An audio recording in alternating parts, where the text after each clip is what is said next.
Dear students, in this lecture we discuss exercise 1.4 question number 7 here. The ends of a string 23 centimeter long are attached to point A and B in a horizontal line. आपके पास एक horizontal line में दो point है, एक point A और एक B point है।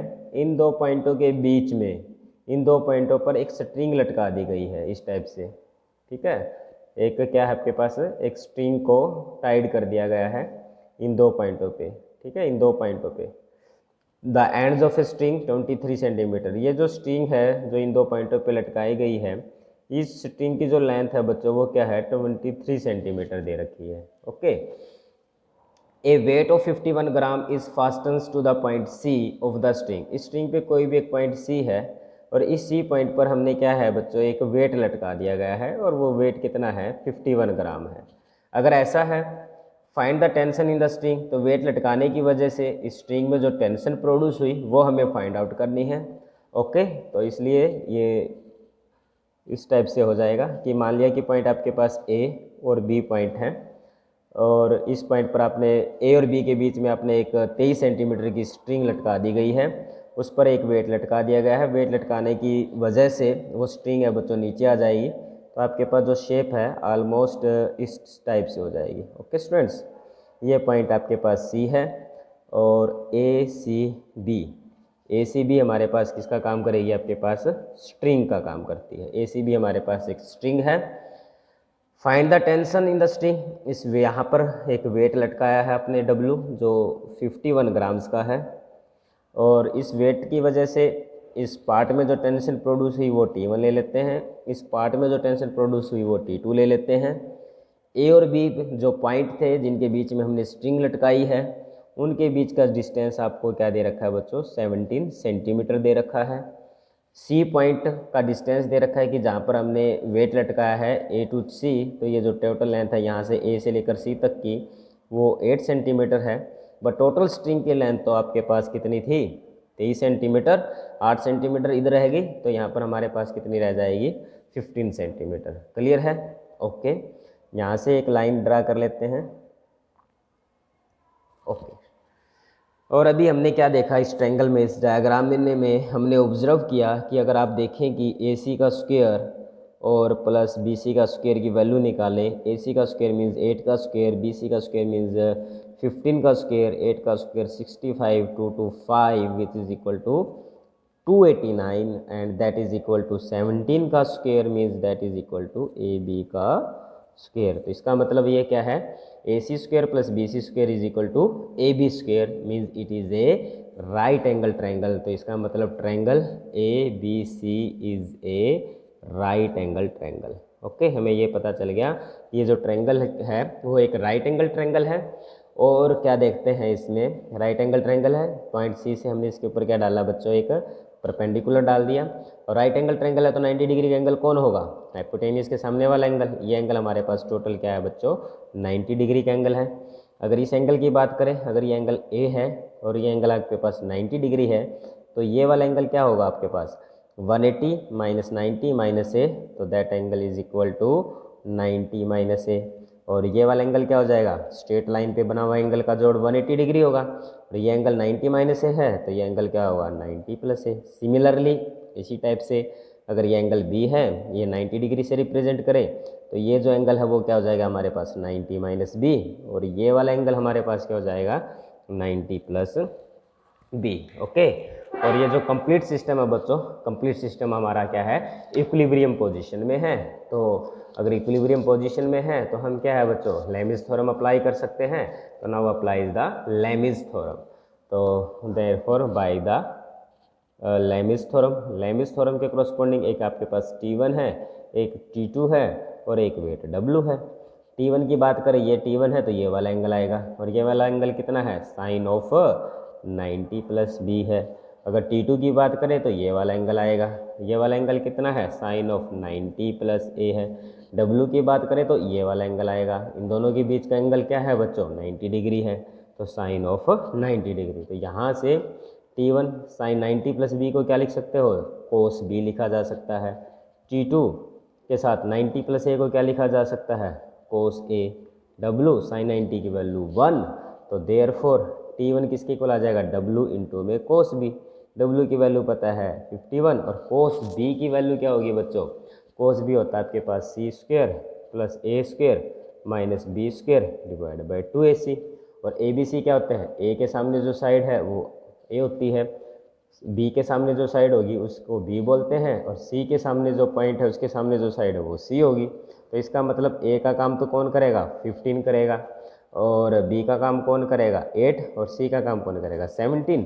तो ये आ जाएगा आपके पास 51 इंटू में सी का स्क्वायर करेंगे 17 का स्क्वायर 289, ए का स्क्वायर करेंगे 15 225, और माइनस में बी स्क्वायर करेंगे 64, 2 इंटू में ए इज़ 15 और सी इज इक्वल टू 17।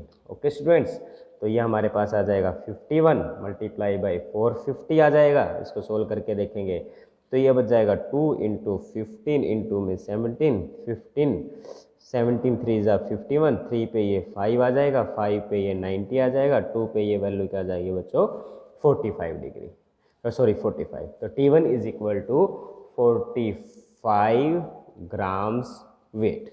इसी टाइप से अगर हम निकालें T2 की बात, तो T2 भी हमारे पास क्या हो जाएगा बच्चों, T2 यहाँ से हो जाएगा W इंटू में कोस ए, और इसको जब हम सोल्व करेंगे तो ये वैल्यू हमारे पास आ जाएगी, W की वैल्यू 51, और कोस ए को जब हम सोल्व करके लिखेंगे, या आप डायरेक्ट भी लिख सकते हैं W इंटू में कोस ए, इस राइट एंगल ट्रायंगल का यूज़ करके भी आप कोस ए लिख सकते हैं, दैट इज इक्वल टू 18/17, और after solving this we get 24 grams weight. Okay, यही हमसे पूछा गया था कि टेंशन T1 और T2 की वैल्यू बताइए। Okay, now question number 8 here, two string of length 4 metre and 5 metre are fastens to a particle of mass W kg। दो स्ट्रिंग है, एक की लेंथ 4 मीटर है, एक की लेंथ 4 मीटर है, उन दोनों को अटैच किया गया है एक वेट W kg के साथ। मीन्स आप इस टाइप से ले सकते हैं कि एक ये है, ये मान लिया आपके पास स्ट्रिंग है, एक की जो लेंथ है वो 4 मीटर है, एक की जो लेंथ है वो 5 मीटर है, और इसके एक पॉइंट C मान लेते हैं, और इस पॉइंट C पर वेट W kg वेट है, और इस वेट की वजह से इस स्ट्रिंग के अंदर टेंशन प्रोड्यूस हुई T1, और इस स्ट्रिंग के अंदर टेंशन प्रोड्यूस होती है बच्चों T2। Their ends being are fastens to a point at the same level. इसके जो दो एंड पॉइंट हैं वो एक सेम लेवल पर हैं, मतलब उनको एक सेम लेवल पर टाइड किया गया है, बांध दिया गया है, और उनके बीच का जो डिस्टेंस है बच्चों वो क्या दे रखा है, 6 मीटर दे रखा है। तो find the tension in the string, तो स्ट्रिंग के अंदर जो टेंशन प्रोड्यूस हुई है वो हमें फाइंड आउट करनी है। अगर इन पॉइंटों को अगर A और B मान लेते हैं तो फिर हमने क्या देखा कि AB स्क्वेयर प्लस में AC स्क्वेयर, AB स्क्वेयर आपके पास क्या आ जाएगा बच्चों, AB की बजाय AC ले लेते हैं, AC square plus BC square, AC square plus BC square, A to C क्या है 4, 4 का स्क्वेयर, B टू C क्या है हमारे पास 5, 5 का स्क्वेयर, 4 का स्क्वेयर 16, 5 का square 25, okay 4 25, okay that is equal to 41। तो means which is not equal to 41 is not equal to AB square, means it is not a right angle triangle, that means that question is not same as question number 7। okay, तो for this हम क्या कर लेते हैं, एक line draw कर लेते हैं which is perpendicular on AB। C से हमने AB पर परपेंडिकुलर डाल दिया, और अगर ये एंगल आपके पास A का काम करता है, ये एंगल 90 का काम करता है, तो ये एंगल आपके पास 90 माइनस A होगा, और ये एंगल हमारे पास 90 प्लस A होगा। क्लियर स्टूडेंट्स, इसी टाइप से ये एंगल आपके पास 90 डिग्री है, ये एंगल अगर B है तो ये एंगल हमारा 90 माइनस B होगा, और ये वाला एंगल हमारे पास क्या होगा 90 प्लस B। क्लियर, और ये जो पूरा सिस्टम है बच्चों, ये पूरा सिस्टम इक्विलिब्रियम में है, तो हम लेमिज थ्योरम अप्लाई कर सकते हैं। तो आपके पास लेमिज थ्योरम के कॉरस्पॉन्डिंग एक T1 टेंशन है, T2 टेंशन और एक वेट W है। T1 के कॉरस्पॉन्डिंग ये वाला एंगल आ जाएगा, that is equal to sine of 90 plus बी। T2 के क्रॉसपॉन्डिंग ये वाला एंगल आ जाएगा, दैट इज से 90 प्लस ए, और W के साथ ये वाला एंगल आ जाएगा, that is equal to sine of 90 minus A plus 90 minus B, 90 minus A plus 90 minus B. तो from this T1 sine 90 plus B को आप लिख सकते हो कोस बी, T2 90 प्लस ए को हम लिख सकते हैं कोस ए W, और that is equal to sine 90 90 180 minus of A plus B, and that is equal to sine 180 minus something second quadrant, और that is equal to sine of A plus B, और sine of A plus B. Okay students, or that can also be written as sine 180 by that is equal to sine of C, because A plus B plus C is equal to 180 degree, C is equal to 180 minus of A plus B। Okay students, तो यहाँ से हमारे पास क्या आ जाता है, tension T1 is equal to W by sine C multiply by cos B। Similarly हमारे पास T2 आ जाएगा, T2 is equal to W by sine C into में cos A। Okay, now we have to calculate the value of cos A, cos B and sine C। तो easily A के सामने जो side होती है बच्चों वो A से रिप्रेजेंट करते हैं, B के सामने जो साइड होती है उसको स्मॉल b से रिप्रेजेंट करते हैं, C के सामने जो साइड है उसको C से रिप्रेजेंट करते हैं, और आपके पास जो कोस A है वो हमारे पास हो जाएगा b square plus C square minus A square divide by 2bc। और B का काम कौन कर रहा है, अभी आपने देखा कि A का काम हमारा 5 करेगा, B का काम हमारा 4 करेगा, और C का काम हमारा बच्चों 6 करेगा। तो b square plus C square means 4 का स्क्वेयर, C का स्क्वेयर 6 का स्क्वेयर माइनस A का square 25 divide by 2 into 4 into 6, and then we get 16 plus 36 minus 25 that is equal to 9 by 16। Okay, similarly अगर हम निकालें कोस बी की value भी आपके पास आ जाएगी, इसे b है तो C square plus A square minus B square 2AC 36 25 b 16 2 into 5 into 6 which is equal to 45 by 60, and that is equal to 3 by 4। Okay students, now we calculate cos C, A square plus C square, A square plus B square minus C square divided by 2AB, which is equal to 25 plus 16 minus 36, 2 into 5 into 4, that is 5 by 40, 1 by 8। Okay students, now using the value of cos C, we calculate the value of sin C। So from that sin C is equal to root of 1 minus cos square by C, 1 minus 1 by 64, that is equal to 63 by 64, and 64 8 और 9 7 जा 3 root 7, that is the value of sin C। okay, so putting the value of cos A, cos B and sin C in T1 and T2, we get the numerical value of T1 and T2, and that is T1 is equal to W by sin C, sin C is equal to 3 root 7 multiply में 8 और into में cos B is equal to 3 by 4, 3 से 3 cancel 4 पे 8, तो 2W by root 7 के W kg weight, W kg। Similarly calculate the value of T2 W sine C 3 root 7 into में 8 and cos A is equal to 9 by 16, 9 by 16, 8 2 जा 16, 3 3 जा 9, which is equal to 3W by 2 root 7 kg, that is the required tension। Now we discuss question number 9 here. A body of mass 26 Newton is suspended by two string 5 metre and 12 metre long. दो string है, एक की length 5 metre है और एक 12 metre है, और उस पर एक 26 न्यूटन का मास बच्चों सस्पेंड किया गया, मीन्स लटका दिया गया है।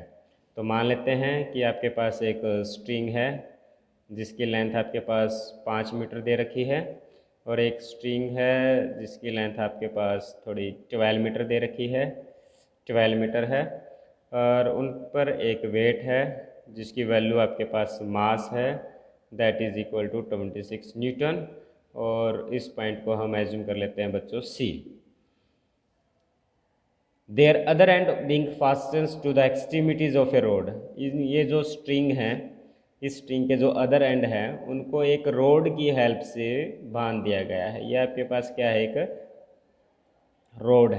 रोड है जिसकी हेल्प से इनको बांध दिया गया है, और इस रोड की जो लेंथ है वो ऑलमोस्ट कितनी है बच्चों, 13 मीटर। रोड की जो लेंथ है वो 13 मीटर लॉन्ग है। If the rod be so held, B rod इस टाइप से है कि body hangs immediately below the middle point, मतलब ये जो बॉडी आपको पास लटक रही है वो आपको जो लटकती हुई दिख रही है वो इस रोड के मिडल पॉइंट पे लटकती हुई दिखे। किस पे है, मिडल पॉइंट पर लटकती हुई दिखती है, ठीक है, means it is the middle point of the road. Clear students? अगर ऐसा है, find the tension in the string. मान लेते हैं कि इस स्ट्रिंग में जो टेंशन प्रोड्यूस हुई वो T1 है, और इस स्ट्रिंग में जो टेंशन प्रोड्यूस हुई आपके पास T2 है। क्लियर है? इस क्वेश्चन में क्या दे रखा है, दो स्ट्रिंग है 5 मीटर और 12 मीटर की हैं, और उनके किसी एक पॉइंट C पर वेट 26 न्यूटन लटका दिया गया है, और इन जो स्ट्रिंग के जो दूसरे एंड हैं उनको एक रोड है जो 13 मीटर उसके साथ बांध दिया गया है, और ये जो वेट लटक रहा है वो आपको कहाँ दिखना चाहिए कि body hangs immediately below the middle point, तो below the middle point of the rod, इस रोड के मिडल पॉइंट के जस्ट नीचे आपको क्या है, वो बॉडी मतलब वो जो मास है वो लटकता हुआ दिखाई दे रहा है। क्लियर? अगर ऐसा है तो स्ट्रिंग के अंदर जो tension T1 and T2 produce हुई है उनको हमें क्या करना है बच्चों, फाइंड आउट करना है। ओके, इसमें और पीछे वाले क्वेश्चनों में क्या फ़र्क है? पीछे वाले क्वेश्चनों में ये जो डिस्टेंस था, जो पॉइंट थे A और B, वो क्या थे, एक हॉरिजॉन्टल लाइन में थे, तो यहाँ पर ज़रूरी नहीं कि वो एक हॉरिजॉन्टल लाइन में हो, बट आपको दिख रहा है कि ट्रायंगल ABC यहाँ पर एक राइट एंगल ट्रायंगल बनेगी। अगर आप चेक करके देखें कि AC का स्क्वायर प्लस BC का square, what is the value of AC? 5 का स्क्वायर 25, B2C इज 12 का square 144, which is equal to 169, and which is equal to AB का स्क्वायर। तो this implies triangle ABC is a right angle triangle. ये हमारे पास क्या है बच्चों, एक राइट एंगल ट्रायंगल है। तो राइट एंगल ट्रायंगल है तो एंगल 90 डिग्री का कहाँ पर बनेगा, ये जो एंगल है ये एंगल हमारे पास बच्चों क्या होगा, एक 90 डिग्री का एंगल होगा। Clear students? That angle is equal to 90 degree. और ये जो मिडल पॉइंट है बच्चों, इस पॉइंट को हम क्या मान लेते हैं, O।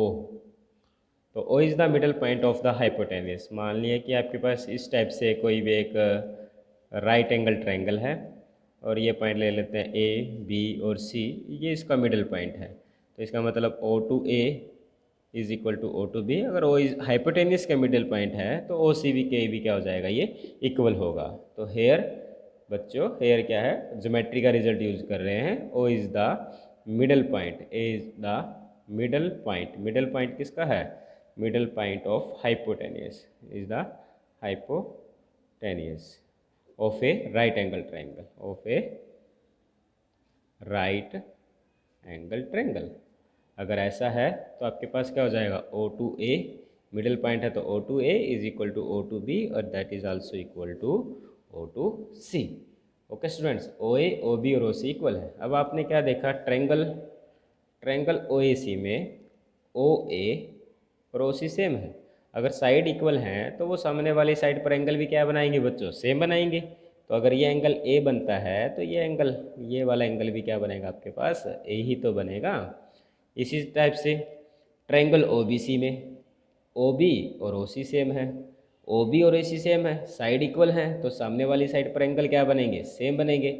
ये एंगल B है तो ये एंगल भी क्या बनेगा आपके पास, B तो बनेगा। ठीक है, अगर ये एंगल A है तो ये एंगल क्या हो जाएगा 180 माइनस ए, और ये एंगल बी है तो ये एंगल क्या हो जाएगा 180 माइनस बी। और पूरा सिस्टम बच्चों क्या आपका पास इक्विलिब्रियम में है, तो इक्विलिब्रियम में है तो हम क्या है लेमिस थ्योरम को अप्लाई कर सकते हैं। तो therefore by the Lami's theorem, Lami's एक टेंशन आपके पास T1 है, एक T2 है और एक वेट W है। T1 आपके पास ये वाली साइड है तो ये वाला एंगल आ जाएगा, तो that is sine of 180 minus बी। T2 ये है तो ये वाली साइड वाला एंगल आ जाएगा साइन ऑफ 180 माइनस ए, और W आपके पास ये है तो ये वाला एंगल, और इन दोनों के बीच का एंगल तो आपको पता है दैट इज साइन 90 डिग्री, और W की वैल्यू भी पता है that is 26 sine 90 is equal to 1। तो देयरफॉर T1 180 माइनस समथिंग है तो ये साइन ऑफ B आ जाएगा, T2 180 माइनस समथिंग है तो ये साइन ऑफ A आ जाएगा दैट इज इक्वल टू 26। तो this implies T1 is equal to 26 into में साइन B, और राइट एंगल ट्रेंगल है तो साइन B की वैल्यू निकाल लो इस ट्रेंगल में। आपने देखा कि बी टू सी आपके पास 12 है और ए टू सी कितना है 5 है और ये आपके पास 3 है, और साइन B की बात कर रहे हैं तो दैट इज़ 5/13 आ जाएगा। तो that is equal to 26 into में 5/13 that is equal to 10। Okay students, 10 newton. T2 की बात करें तो ये 26 इंटू में साइन ऑफ A आ जाएगा, ये 26। इस ट्रायंगल का यूज़ कर लो, साइन A के corresponding 12/13, sine A is equal to 12/13 that is 24 newton. Okay students, यही हमें फाइंड आउट करना था।